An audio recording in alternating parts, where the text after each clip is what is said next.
तो स्टूडेंट्स ये वीडियो मैं आपको भेज रहा हूँ। This is related to modern physics और ये एग्जैक्टली अभी जनवरी मंथ में आपके मॉडर्न फिजिक्स मीन्स के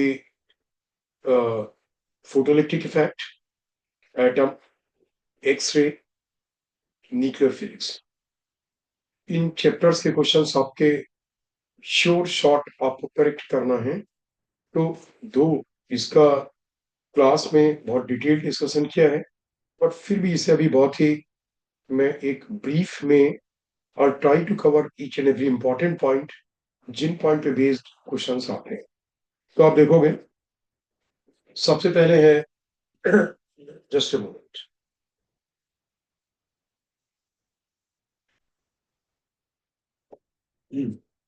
सबसे पहले है फोटो इलेक्ट्रिक इफेक्ट।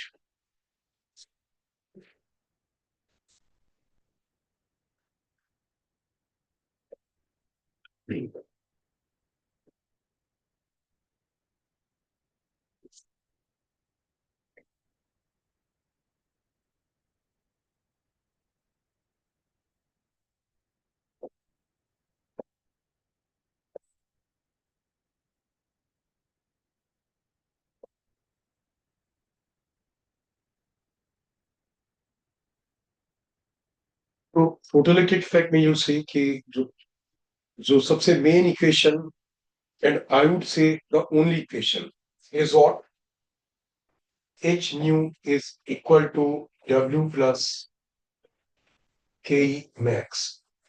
मतलब व्हाट, आप फोटो इलेक्ट्रिक सरफेस के ऊपर जो रेडिएशन डालते हैं उस रेडिएशन की फ्रीक्वेंसी अगर न्यू है तो एक फोटोन की एनर्जी होगी एच न्यू, और उस एच न्यू में से डब्ल्यू एनर्जी वर्क फंक्शन, अगर इसकी इतनी एनर्जी इलेक्ट्रॉन को सरफेस के बाहर लाने में खर्च होगी और रिमेनिंग एनर्जी इलेक्ट्रॉन के पास काइनेटिक एनर्जी फॉर्म में आ जाएगी। तो that means we are talking only about the electrons of the surface. That is why we are writing here K max. इसीलिए तो के मैक्स लिखा गया है, ठीक है ना। जो सरफेस से और अंदर के इलेक्ट्रॉन्स होंगे उनके बाहर लाने में वर्क फंक्शन से ज्यादा एनर्जी लगेगी। बिकॉज आप वर्क फंक्शन कैसे डिफाइन करते हो? Work function is the minimum amount of energy which is needed to get an electron out of the photoelectric surface, photo material of the photoelectric surface, ठीक है ना। तो surface के electron को बाहर लाने में सबसे कम एनर्जी लगेगी, तो वो इलेक्ट्रॉन जब बाहर आएंगे तो उनकी एनर्जी क्या होगी? मैक्सिमम होगी। इसका मतलब कि एक कॉन्सेप्ट आपको क्लियर करना चाहिए कि फोटो इलेक्ट्रिक इफेक्ट में जो इलेक्ट्रॉन सरफेस के बाहर आते हैं उनकी काइनेटिक एनर्जी की एक फिक्स वैल्यू नहीं होगी। It will be Ke will be less than equal to Ke max, will be greater than equal to zero। कोई इलेक्ट्रॉन जो हम बोलते हैं सरफेस के और अंदर से आ रहा है उसे हम बोलते हैं कि जो इलेक्ट्रॉन्स बाहर आते हैं फोटोइलेक्ट्रिक मटेरियल के सरफेस से वो कंडक्शन बैंड से आते हैं। अगर कोई इलेक्ट्रॉन कंडक्शन बैंड के टॉप मोस्ट लेवल पे है तो उसे आने में मिनिमम एनर्जी लगेगी और उसी को हम वर्क फंक्शन बोलते हैं। और नीचे से इलेक्ट्रॉन आएगा कंडक्शन बैंड के, उसके लिए ज्यादा एनर्जी की रिक्वायरमेंट होगी, तो उसे जब बाहर निकलने में ज्यादा एनर्जी लगेगी तो उसके पास एनर्जी की वैल्यू कम होगी। तो कोई इलेक्ट्रॉन ऐसा भी बाहर आ सकता है जिसकी एनर्जी ऑलमोस्ट जीरो हो, तो सबकी एनर्जी सेम नहीं होती। This is one very important concept, right. और इस इक्वेशन से एक ये भी चीज क्लियर होती है कि अगर आपने रेडिएशन की फ्रीक्वेंसी न्यू नॉट की तो दैट मीन्स व्हाट की न्यू नॉट, और ये H nu naught exactly equal to work function था, तो जो मोस्ट एनर्जेटिक इलेक्ट्रॉन है उसकी भी एनर्जी जीरो होगी। यानी कि इलेक्ट्रॉन्स, कुछ इलेक्ट्रॉन्स जस्ट सरफेस से बाहर आ जाएंगे बट किसी भी इलेक्ट्रॉन के पास कोई काइनेटिक एनर्जी नहीं होगी। और इस न्यू नॉट को what we call threshold frequency, we call it threshold frequency, right. तो अगर आप threshold frequency is the minimum frequency जिसके लिए photoelectric emission is at all possible, तो वो फ्रीक्वेंसी क्या हुई? न्यू नॉट हुई, ठीक है। अब apart from that you should keep in mind that when we increase the intensity of radiation, जो हम लोग क्या इंक्रीज करते हैं, इंटेंसिटी, तो इंटेंसिटी के प्रोपोर्शन होगा number of photo electrons coming out, और इसके प्रोपोर्शन होगा फोटो इलेक्ट्रिक करंट। मतलब ये हुआ कि अगर आपने जो रेडिएशंस डाले हैं उनकी फ्रीक्वेंसी नी नॉट से ज्यादा है तो फोटो इलेक्ट्रिक इमिशन हो रहा होगा, और उस केस में आप जब इंटेंसिटी ऑफ रेडिएशन इंक्रीज करोगे तो फोटो इलेक्ट्रॉन्स का नंबर उसी प्रोपोर्शनलिटी में इंक्रीज हो जाएगा और फोटो इलेक्ट्रिक करंट इंक्रीज हो जाएगी। This is clear, right. दूसरी चीज हुई यहाँ पे के मैक्स। अब जो मोस्ट एनर्जेटिक इलेक्ट्रॉन है वो एक एनर्जी से बाहर निकला, और सामने वाले इलेक्ट्रोड पे अगर हम नेगेटिव पोटेंशियल अप्लाई करते हैं तो वो नेगेटिव पोटेंशियल इलेक्ट्रॉन्स को उस इलेक्ट्रोड तक पहुंचने के में रोकता है। तो minimum negative potential for which no electron will be able to reach up to the anode, कोई इलेक्ट्रॉन वहां पहुंच ही नहीं पाएगा। So that will be what, उसके लिए इक्वेशन आप क्या रखोगे, K max is equal to E into V S. आप ये ध्यान रखोगे वी एस नेगेटिव पोटेंशियल है, V S is not negative potential. तो लेकिन आपको ध्यान रखना, अगर आप वीएस नेगेटिव लेते हो तो इलेक्ट्रॉनिक चार्ज भी नेगेटिव हो, अदरवाइज आप के मैक्स काइनेटिक एनर्जी से पॉजिटिव क्वांटिटी, तो इलेक्ट्रॉन का भी केवल चार्ज का मैग्नीट्यूड लो और वीएस का भी केवल magnitude, but remember that V S एक नेगेटिव पोटेंशियल है जो सामने वाले इलेक्ट्रोड पे आप अप्लाई करते हो सो दैट के इलेक्ट्रॉन को जाने से रोक दो। तो दैट मीन्स कि अगर आपने वीएस के इक्वल नेगेटिव पोटेंशियल अप्लाई कर रखा होगा इलेक्ट्रोड पे तो कोई इलेक्ट्रॉन वहां नहीं पहुंचेगा, और उस केस में फोटो इलेक्ट्रिक करंट क्या हो जाएगी, zero. Photo electric emission is taking place, but photo electrons क्योंकि इलेक्ट्रोड पे नहीं पहुंचेंगे तो circuit will not be completed, and in that case the जो होगा आपका इलेक्ट्रिक करंट क्या हो जाएगा, जीरो हो जाएगा। मतलब ये फैक्टर जीरो हो जाएगा although photo electrons are emitting. ठीक है। अब दूसरी चीज ये हुई कि जो आप ये देखोगे अगर आप फ्रीक्वेंसी इंक्रीज करते हो तो डब्ल्यू तो फिक्स है उस मटेरियल के लिए, तो इंक्रीज क्या होगा, के मैक्स इंक्रीज होगा। अगर आप फ्रीक्वेंसी इंक्रीज करते हैं तो क्योंकि डब्ल्यू फिक्स है तो इंक्रीज क्या होगा, के मैक्स इंक्रीज होगा, और के मैक्स के इंक्रीज होने से क्या होगा, वीएस इंक्रीज होगा। इसका मतलब ये हुआ कि फ्रीक्वेंसी के प्रोपोर्शन होगा के मैक्स और इसके प्रोपोर्शन होगा B S, negative potential stopping potential की वैल्यू।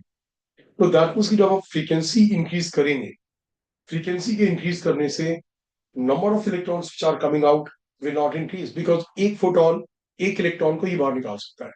दोनों चीजें, many photons can not bring out one electron and many photons can not bring out one electron, and one photon can not bring out many electrons. मतलब ये one two one collision है, एक photon की energy एक electron को मिलेगी और उस एनर्जी में से वर्क फंक्शन वो स्पेंड करेगा बाहर आने में, रिमेनिंग एनर्जी के साथ क्या होगा, वो इलेक्ट्रॉन बाहर आ जाएगा। तो दैट मीन्स कि जब आप इंटेंसिटी इंक्रीज करते हो और फ्रीक्वेंसी को कांस्टेंट रखते हो, आपने किसी इंडिविजुअल फोटॉन की एनर्जी इंक्रीज नहीं की है, राइट। कि नंबर ऑफ फोटॉन्स इंक्रीज कर दिए इंटेंसिटी का मतलब, तो नंबर ऑफ इलेक्ट्रॉन्स ज्यादा हो जाएंगे, बट किसी भी इंडिविजुअल इलेक्ट्रॉन की एनर्जी इंक्रीज नहीं होगी। एनर्जी इंक्रीज नहीं होगी तो के बैक्स इंक्रीज नहीं होगा और स्टॉपिंग पोटेंशियल इंक्रीज नहीं होगा, राइट, इंटेंसिटी से। और अगर आपने फ्रीक्वेंसी इंक्रीज की, इंटेंसिटी कांस्टेंट रखी, आप इंडिविजुअल फोटॉन की एनर्जी इंक्रीज कर रहे हो, फोटॉन्स का नंबर नहीं बढ़ा रहे हो, तो इलेक्ट्रॉन्स का नंबर नहीं बढ़ेगा।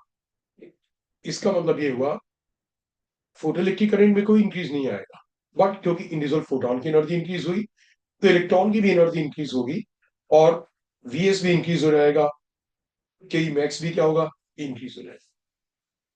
ये जो मैंने आपको डिस्कशन किया इस पे बेस्ड ही जनरली आप देखोगे इस पे बेस्ड क्वेश्चंस होते हैं। अब आप जो ना कि ये देखोगे हम लोग अगर इस इक्वेशन से ग्राफ प्लॉट करते हैं, right, what K max is equal to H nu minus W, है ना, and we plot a graph. This kinetic energy, this this what frequency nu. So you see, this is on the y-axis, y equals to mx plus. तो graph में slope will be positive and intercept will be negative. The graph will be straight line like this. तो इस graph का जो slope होगा tan theta will give you the value of what? Planck constant h. और जो negative intercept है that will be what? W. और ये जो फ्रीक्वेंसी है दिस न्यू नॉट, क्योंकि न्यू नॉट के corresponding kinetic energy is what? Zero. Nu naught के corresponding kinetic energy is what? Zero. अच्छा, फ्रीक्वेंसी अगर न्यू नॉट से भी कम होती है तो काइनेटिक एनर्जी इज नेगेटिव। का मतलब ये हुआ कि कोई फोटो इलेक्ट्रॉन बाहर ही नहीं आ रहा, because kinetic energy can not be negative. फिर जब आप न्यू नॉट के बियॉन्ड आप फ्रीक्वेंसी इंक्रीज करोगे, फिर के मैक्स की वैल्यू है that what means I am talking about के मैक्स की वैल्यू है। It is not kinetic energy of any electron. It is the kinetic energy of the electron which are being ejected and have the maximum kinetic energy. तो जब आप new naught के beyond frequency increase करेंगे तो के max की value क्या होगी? वो इंक्रीज हो जाएगी। यही ग्राफ ऐसे भी प्लॉट करते हैं कि होगा क्या? K max is E V S, so E V S is equal to H nu minus W, so V S is equal to H by E into nu minus W by E. तो अब जो ग्राफ होगा that will be for the Vs and this will be for the frequency nu. यहाँ पे भी straight line. अब ये value will be of W by E. Slope of the graph tan theta will be equal to what? H over E. Right? तो ये graph दो patterns में कभी भी पास्ट ईयर्स में पूछा गया है। तो आप इस ग्राफ को एक बार सारे पैरामीटर्स कौन सी चीज क्या है इसे आप ठीक से समझो, ठीक है ना। अब एक चीज और देखोगे कि जो फोटो इलेक्ट्रॉन्स बाहर आते हैं उनमें अगर प्लॉट किया जाए current I versus potential V, जिसे मैंने बोला कि स्टॉपिंग पोटेंशियल, मतलब जो फोटोइलेक्ट्रिक सरफेस के सामने वाले इलेक्ट्रोड का पोटेंशियल, हम उस पोटेंशियल को पॉजिटिव भी कर सकते हैं और पोटेंशियल को नेगेटिव भी कर सकते हैं। अगर पोटेंशियल नेगेटिव किया तो इलेक्ट्रॉन को अपने यहाँ आने से रोकेगा, है ना, क्योंकि इलेक्ट्रोड का पोटेंशियल नेगेटिव है। इलेक्ट्रॉन की नेचुरल टेंडेंसी होती है to move from a point of low potential towards a point of high potential. और जब इलेक्ट्रॉन को आप भेज किस हो रहे हो? इलेक्ट्रोड की तरफ, जिसका पोटेंशियल नेगेटिव है, यानी आप हाई पोटेंशियल से लो पोटेंशियल भेज रहे हो, तो उसकी काइनेटिक एनर्जी में क्या होगा? लॉस होगा। उसकी काइनेटिक एनर्जी में क्या होगा? लॉस होगा। तो दैट मीन्स की तभी तो वो रुकता है वहां पे पहुंचने के बाद। लेकिन अगर आपने उस इलेक्ट्रोड का पोटेंशियल पॉजिटिव कर दिया तो इलेक्ट्रॉन एक्सेलरेट होगा, तेजी से जाएगा। तो हम यहाँ पे ये वही वीएस है, इलेक्ट्रोड का पोटेंशियल नेगेटिव भी और पॉजिटिव भी हो सकता है। फिर हम इसका ग्राफ प्लॉट करते हैं। ये पहला ग्राफ है जबकि रेडिएशन की फ्रीक्वेंसी थी न्यू1 और intensity of radiation was I1। अब मैं आपको इस ग्राफ के थ्रू ये दिखा रहा हूं कि जब आप फ्रीक्वेंसी इंक्रीज करोगे, इंटेंसिटी सेम होगी, तो इफेक्ट क्या होगा? You are increasing the frequency, A max will increase, so stopping potential will increase. न्यूमन फ्रीक्वेंसी के लिए स्टॉपिंग पोटेंशियल की वैल्यू ये थी। अब क्या होगा?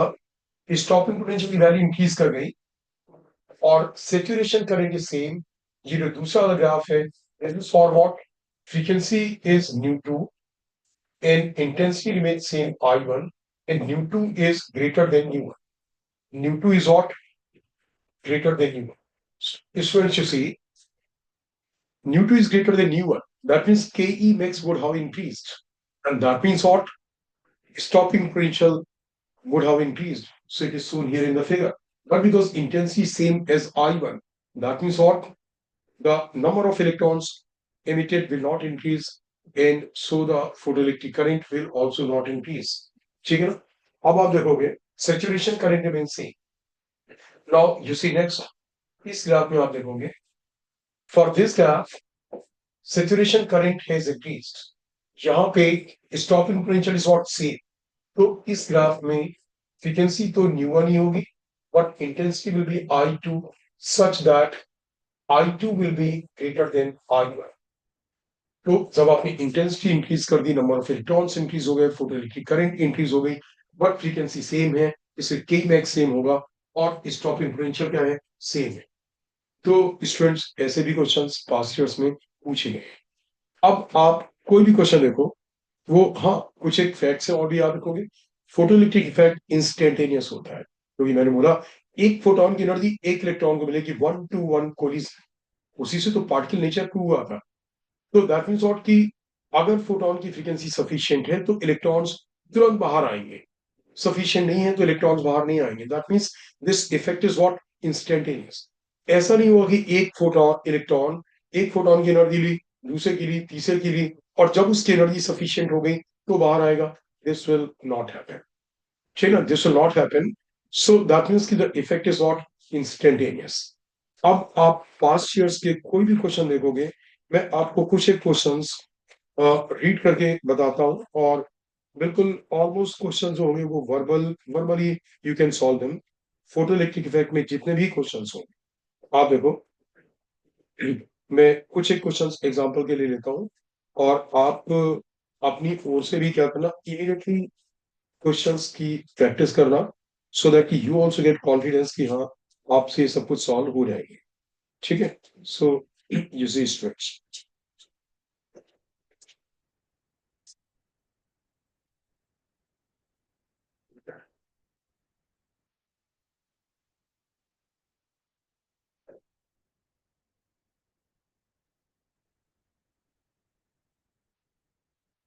लो ये क्वेश्चन है कि UV light of 4.13 electron volt is incident on a photoelectric metal surface having work function 1.13 electron volt।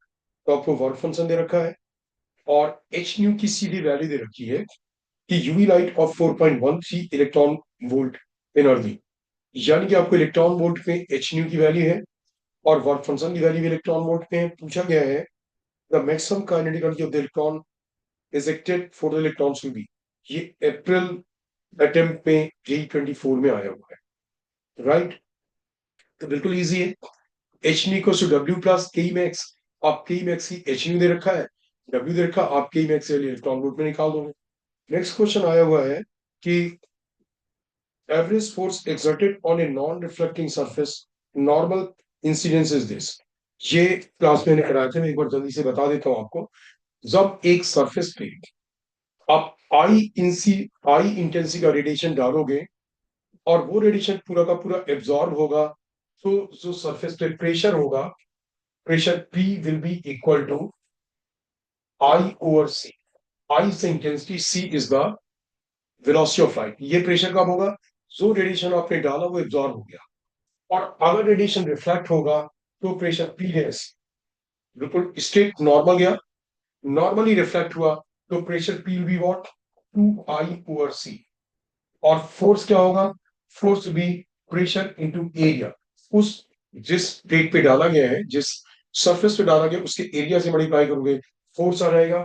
इस केस में भी फोर्स आ जाएगा, पी रेस into A, right. I intensity C is the velocity of light.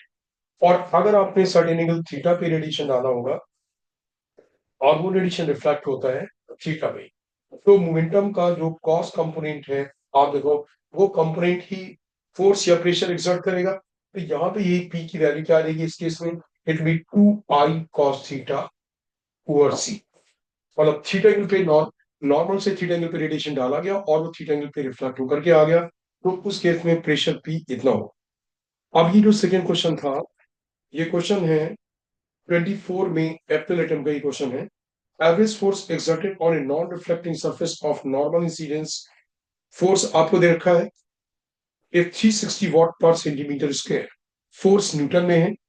और आपको जो intensity रखी, इंटेंसिटी का यूनिट क्या होगा, इंटेंसिटी का यूनिट होगा amount of energy being transmitted पर सेकेंड पर यूनिट स्क्वायर। तो इसमें यूनिट देखा वॉट पर सेंटीमीटर स्क्वायर, वॉट तो हो गया पर सेकेंड के लिए, और पर सेंटीमीटर स्क्वायर आप उसे पर मीटर स्क्वायर में कन्वर्ट कर सकते हो। तो आपको इंटेंसिटी आई रखी है, बोला गया है is the light energy flux during span of 1 hour 30 minutes then the area of the surfaces। आपको देखो, आपको पर सेकेंड का फोर्स पता लग गया, दिस इज क्लियर। तो होगा क्या, ये फिनोमिनन तो इंस्टेंटेनियस हुई, तो आपको इसमें टाइम से कोई मतलब नहीं है, क्योंकि आपको पर सेकेंड वाला अमाउंट ऑफ एनर्जी दे रखा है। तो आप उससे क्या करोगे कि आई दे रखा है, सी आपको पता ही होता है, आई और सी से आप क्या करोगे, ये एब्जॉर्प्शन वाला केस है, आई और सी से प्रेशर निकालो, और प्रेशर से आप निकालोगे फोर्स, क्योंकि आपको पर सेंटीमीटर स्क्वायर की इंटेंसिटी दे रखी है, और फोर्स निकालने में क्या होगा, आएगा मीटर स्क्वायर का, 1 मीटर स्क्वायर का। आप समझ गए, आपको 360 वॉट पर सेंटीमीटर स्क्वायर दे रखा है, उसे डायरेक्टली आप पर मीटर स्क्वायर में कन्वर्ट कर दो, तो आई आ गया, राइट।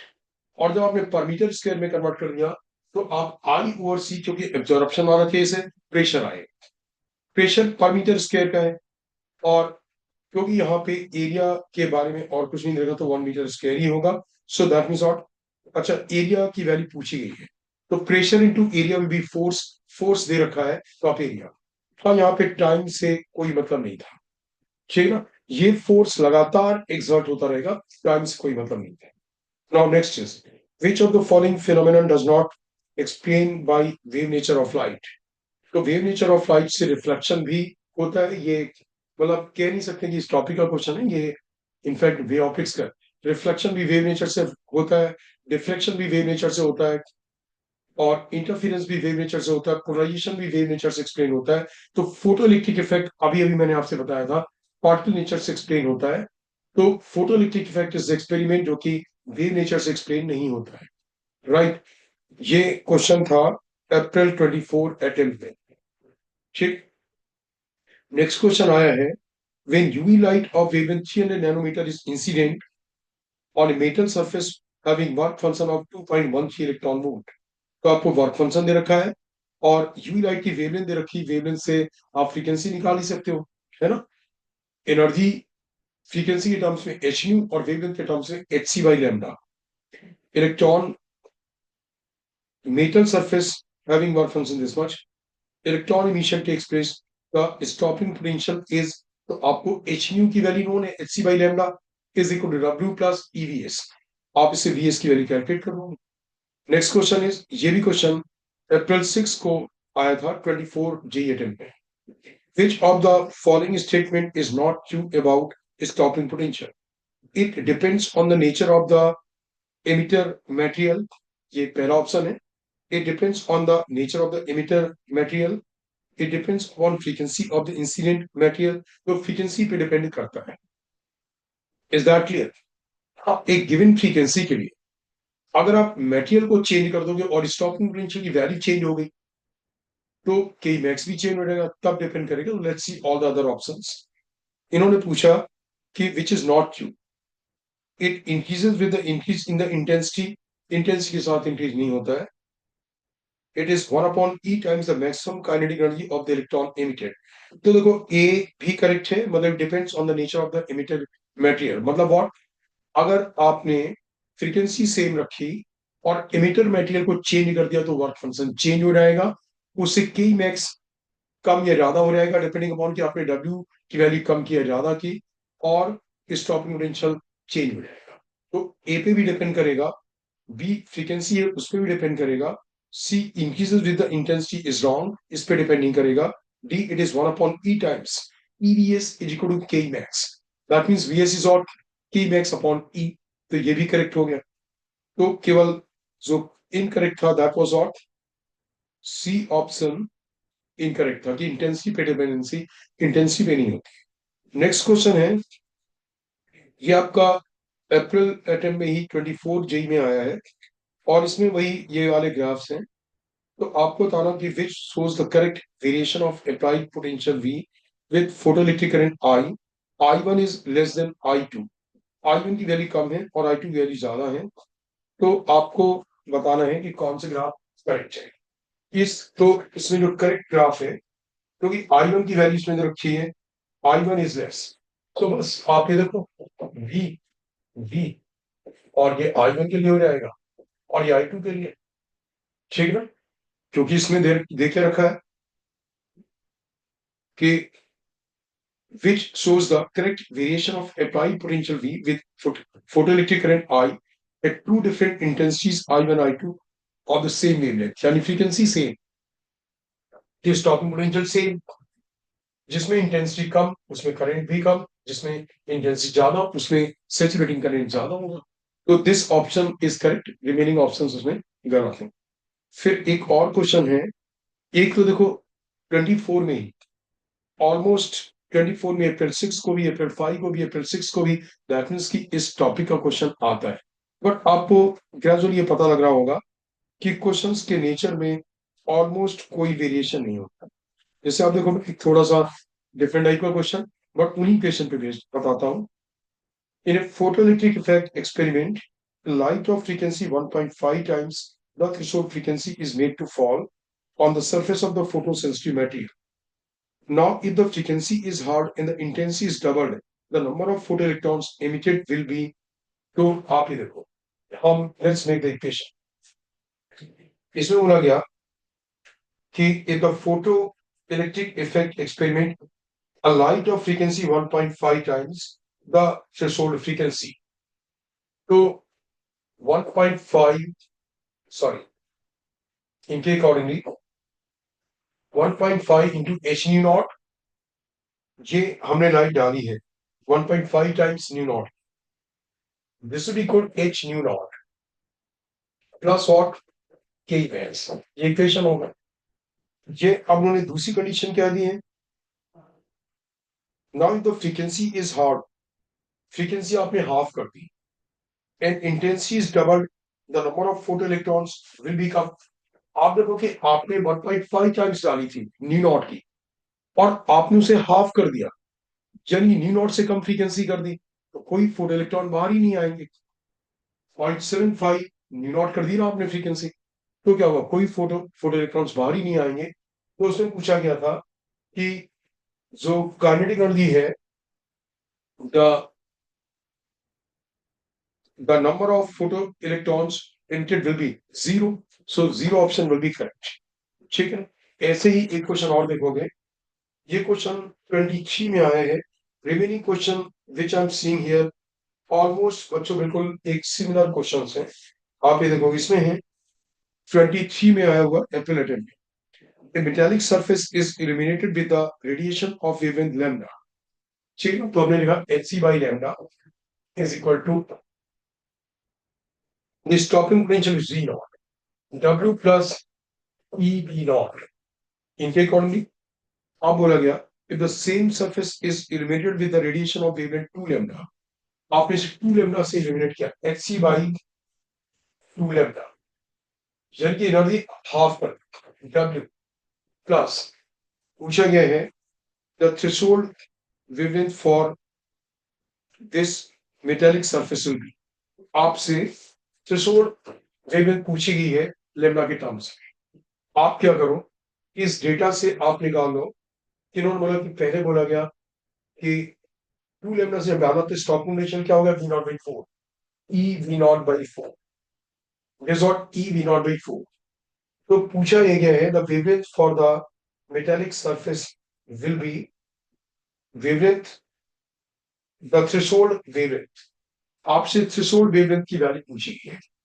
आप लोग इसे करोगे क्या कि इस इक्वेशन से हम सब क्या करते हैं कि ई वी नॉट को एलिमिनेट करते हैं, हम इसे मल्टीप्लाई करते हैं 4 से, तो जब 4 से मल्टीप्लाई करोगे this will become H C by lambda into 2 is equal to 4w plus E V, और इस इक्वेशन से इसे सब्ट्रैक्ट करो, तो 2 H C by lambda minus H C by lambda will be H C by lambda is equal to 4w minus w will be 3w, or ev naught minus ev naught will be 0, so this plus 0, right? So this becomes right, so यहां से आपका आ गया 3w, that means कि w is equal to hc by lambda divided by what, 3, divided by what, 3। अब w you know is equal to what, hc by lambda naught, this is what hc by lambda naught, W क्या होता है, H C by lambda naught, मतलब अगर हम frequency की term से करते हैं तो W क्या होता है, एच न्यू नॉट, और अभी क्या होगा H C by lambda naught. तो इससे कंपेरिजन से आ गया lambda naught equals what, she lambda. जो थ्रेशोल्ड वेवलेंथ है that we what, she lambda. तो इसमें डी ऑप्शन है और D option correct. So students, could you understand? Means all the questions will be based eventually upon what? इन चीजों पे based होंगे। इन चीजों पे या तो इस वाले ग्राफ पे, इस वाली इंफॉर्मेशन पे बेस्ड, और या फिर इस वाले ग्राफ पे बेस्ड, या फिर इस इक्वेशन में जो इंफॉर्मेशन इस पे बेस्ड, राइट। कभी कभी एक दो बार मैंने क्वेश्चन देखा है, आप इस चीज को भी ध्यान देंगे। एक दो बार क्वेश्चन आया कि जैसे आप देखो एक सरफेस पे का पावर W, कोई लाइट सोर्स है, उसकी पावर W है। तो ये कितने फोटॉन्स, और जो इससे फोटॉन्स निकल उनकी फ्रीक्वेंसी डी नॉट है। तो कितने फोटॉन्स एक सेकंड में इमिट करेगा, H nu naught into N is equal what, W। सब कुछ एन के सिस्टम। एक फोटॉन की energy into number of photons emitted per second is equal to number of amount of energy emitted per second. इससे आप N calculate कर सकते हैं।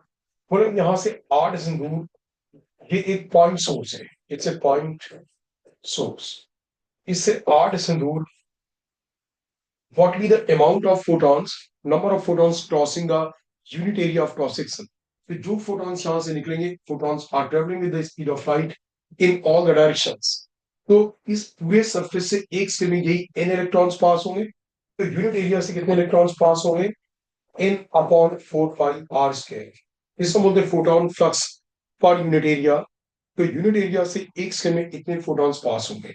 और अगर पूछा जाए कि यूनिट एरिया, यूनिट वॉल्यूम में कितने फोटॉन्स होंगे यहाँ पे, तो आप देखो जो फोटॉन्स यहां से निकले एन, एक सेकंड में कितने निकलेंगे पूरे सरफेस से, एन। तो dt टाइम में कितने क्रॉस करेंगे, एन dt टाइम में कितने फोटॉन्स क्रॉस करेंगे। और ये फोटॉन्स कितने वॉल्यूम में प्रेजेंट होंगे, ये प्रेजेंट होंगे 4πr² into C D T. क्योंकि dt सेकंड्स पे जो डिस्टेंस होगी that will what, C dt। तो जो फोटॉन्स dt सेकंड्स में इस सरफेस को क्रॉस करके आगे जाएंगे वो यहां तक प्रेजेंट होंगे। तो इतने नंबर ऑफ फोटॉन्स इन आपने यहां से निकाला है, इतने वॉल्यूम में प्रेजेंट होंगे। So there is a photon present in the unit volume at a distance r from the bulb, और dt से dt कैंसिल होगा, so it is n upon 4πr² into c, right. इतने photons unit volume में present. अब एक दो बार question मैंने ये देखा कि वो लोग पूछे वहां पे इलेक्ट्रिक फील्ड इंटेंसिटी का, जो इलेक्ट्रिक फील्ड इंटेंसिटी का अमाउंट है वो क्या होगा। तो आप देखोगे number of photons present in the unit volume आ गया, राइट। तो एनर्जी भी आ जाएगी यूनिट वॉल्यूम में कितनी प्रेजेंट होगी, एनर्जी भी आ जाएगी आपकी n upon 4πr² into upon c into H new. क्योंकि एक फोटॉन की एनर्जी इतनी है, दिस क्लियर। तो इतनी एनर्जी प्रेजेंट होगी यूनिट वॉल्यूम में, और वो एनर्जी इलेक्ट्रिक फील्ड के फॉर्म में that will be what, half epsilon not E square. तो अगर वो इंटेंसिटी ऑफ इलेक्ट्रिक फील्ड पूछते हैं उस इलेक्ट्रोमैग्नेटिक वेव में, आप इससे बता देंगे।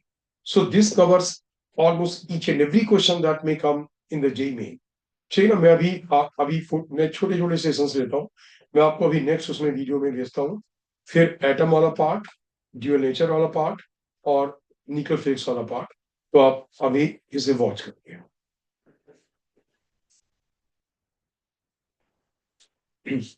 So just a minute.